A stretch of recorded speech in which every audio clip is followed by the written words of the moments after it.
Hi, I'm Nancy Shanto, and I'm here to read to you about oppression, alienation, and empowerment. And the subtitle of this chapter is Loss and Recovery of Power. It's by Julia Kelleher.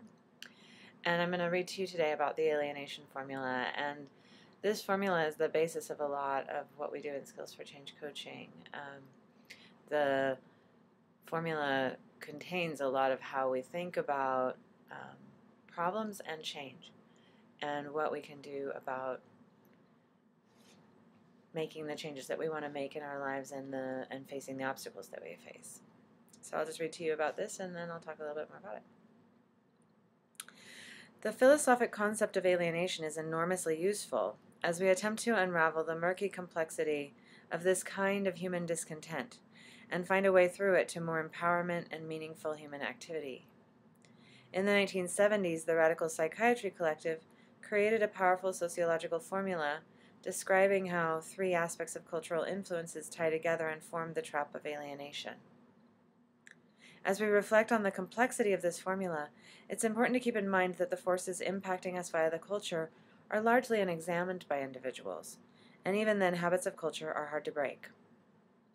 We internalize these forces without awareness or choice, and people are often horrified and confused by their own complicity with systems of oppression as they begin to awaken to the scale and impact such systems have on our individual lives. This is a good place to be self-compassionate and also seek support and kindness from others as we face the reality in which we live. The alienation formula goes like this. Alienation equals oppression plus mystification plus isolation. The assumptions implicit in this theoretical formula are the following. We are all either subtly or overtly oppressed in some way by the complex competitive hierarchy of social class, gender, race, and other accepted social divides. We cannot recognize our oppression because the system we live in has been shrouded in mystification. We are fed injunctions and beliefs that reinforce the social divides. These beliefs are dualistic and false. They protect the system and blame the individual. We compete against each other as individuals to build our own happy lives, and therefore we are divided and isolated, and do not come together to demystify the oppression. Thus it remains outside of our awareness. As isolated and unaware individuals, we do not join together to take our power in collective action against large systems of oppression. We are alienated from our power.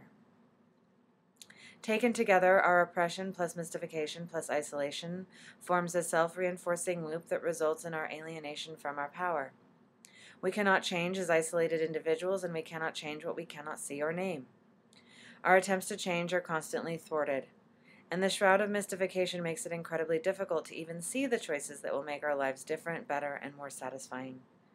Skills for Change tools and concepts have such a powerful impact on people's lives because we demystify these forces and reveal possibilities that are otherwise difficult or impossible to see.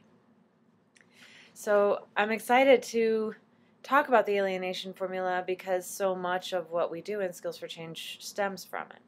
We think about oppression, we think about external forces that are keeping us from doing what we want to do. There's this systemic power play going on. We think about mystification, we think about how the truth gets clouded and distorted, how the opposite of what's true gets talked about as if it's true, and how it becomes difficult to discern what's true from what's not true. We talk about isolation and how our focus on individualism makes us think that we should solve all of our problems out of community and outside of support systems, that we could solve our problems, that we're individually responsible and completely in control of our lives. And these thought processes combine to create a level of alienation that is pervasive and also difficult to see. And so we just feel like something is wrong and we don't understand it and we don't know how to fix it. And so we just go back to focusing ourselves because it must be our fault. And it's not. There's these big systems at play. There's these big forces affecting us and affecting our values, affecting how we think. And we have to actually see it in order to be able to do something about it. Hope that helps.